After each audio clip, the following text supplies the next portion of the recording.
అంబర్పేట్ నల్లకుంటలో బోనాల పండుగ మహోత్సవం అంగరంగ వైభవంగా జరిగింది. బీఆర్ఎస్ సీనియర్ నాయకురాలు లిఖిత అమర్నాథ్ గౌడ్ ఆధ్వర్యంలో నల్లకుంటలో ఆమె నివాసం వద్ద పెద్ద ఎత్తున బోనం ఎత్తుకొని అమ్మవారి టెంపుల్ వరకు వెళ్లి అమ్మవారికి బోనాలు సమర్పించారు.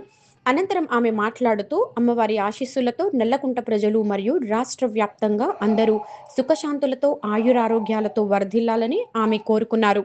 బోనాల పండుగ రోజు అమ్మవారిని కోరుకున్న కోరికలు నెరవేరుతాయని ఆమె తెలిపారు.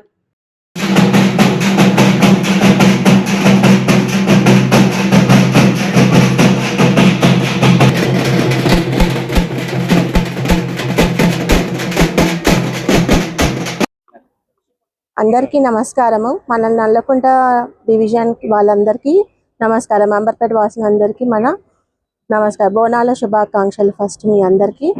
మన నల్లకుంటలో మనం బోనాలు చేస్తున్నాం. ఈరోజు మనం అమ్మవారికి నల్లపోచమ్మ తల్లికి మల్ల కట్టమైసమ్మ తల్లికి బోనాలు సమర్పిస్తున్నాము. ఈరోజు అమ్మవారు ఏది మొక్కుకున్న నెరవేరుస్తుంది. మన భక్తి శ్రద్ధతో కోరుకుంటున్నాము. మన వాళ్ళందరూ మంచిగా ఉండాలని మేము అందరినీ అదే కోరుకుంటున్నాను. నల్లకుంట డివిజన్ వాసులు అందరూ మంచిగా ఉండాలా. అందరికీ హ్యాపీ బోనాలు.